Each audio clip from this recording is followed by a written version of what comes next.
All right, let's get right into it. There's this really fascinating and frankly pretty sensitive trend that's been bubbling up. We're seeing more and more women, now in their 50s and 60s, looking back and asking a really tough question. Did the feminist beliefs they championed, the very ideas that were supposed to be about liberation, actually end up hurting their chances at love and family? And this quote, wow, it just gets right to the heart of it, doesn't it? It's from a 63-year-old journalist named Kate Mulvey. Her story is one of three we're going to explore today, pulled directly from our source material. These are women who are looking back with decades of hindsight. You know, these stories are really framed as cautionary tales for younger women. It's not about tearing anything down. It's about these women sharing some deeply personal regrets, hoping that maybe others can learn from their experiences. So let's unpack the first big theme that they all seem to touch on. Okay, first up, this idea that romance somehow turned into a battlefield. The source material really dives into how this adversarial mindset, which some women took from the feminist ideals of their time, completely changed the way they approached relationships. This slide, it lays out that mental shift so clearly.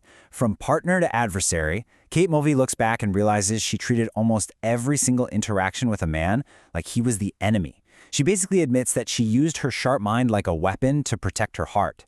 And in doing that, what could have been a real connection just became a constant competition. And here are the specific behaviors she now looks back on with regret. She remembers treating every conversation like it was a debate she just had to win, never ever letting a man get the last word in. There's this one story where a guy gives her flowers, and instead of just saying thank you, she actually criticized him for it. Another time, on a trip to Italy, she deliberately showed off her language skills with a waiter, only to realize years later she wasn't impressing anyone. She was just making her boyfriend feel small. All right, our second theme kind of builds on that first one. It's called the have-it-all trap. The idea here is that a certain interpretation of feminism, according to our sources, ended up creating this totally unrealistic set of expectations for a partner. This quote comes from the author Lori Gottlieb. She makes this point that her generation was basically taught that empowerment meant you never, ever compromise. The higher your standards, well, the more liberated you must be.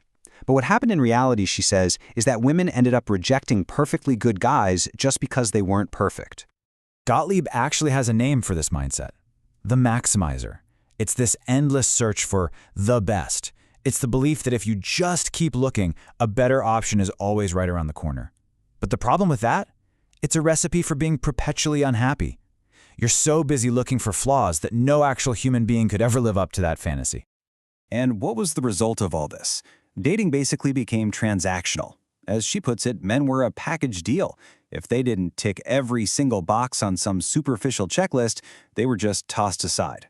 The whole point shifted from building a connection with another person to just acquiring the right product.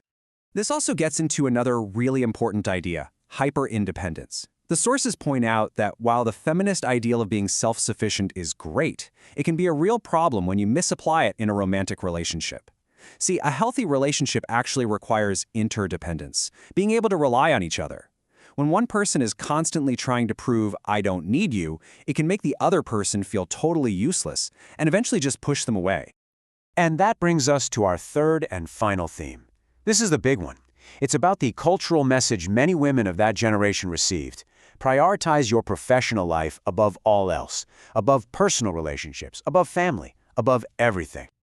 Can you imagine? What a powerful story.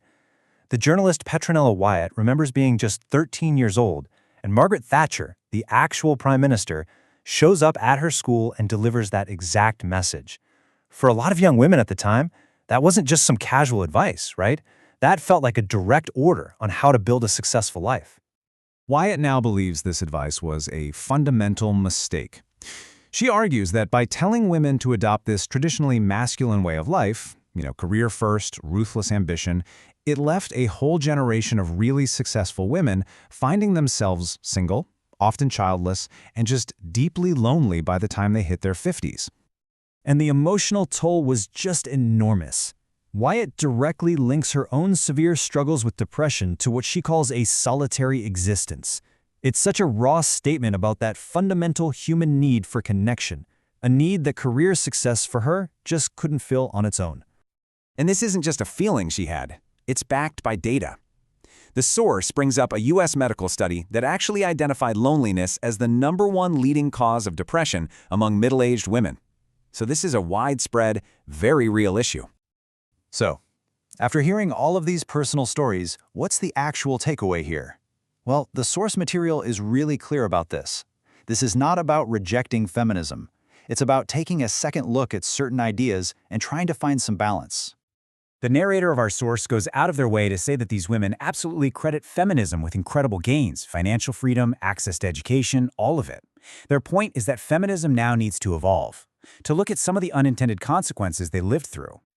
So the whole argument really boils down to this. When ideals like never compromise or be totally independent get applied wholesale to romantic relationships, they can seriously backfire. The message is a call for awareness, especially for younger women, that hey, the skills you need to build a career might not be the same skills you need to build a lasting, loving partnership. At the end of the day, it's all about nuance. Every single choice we make in life has trade-offs.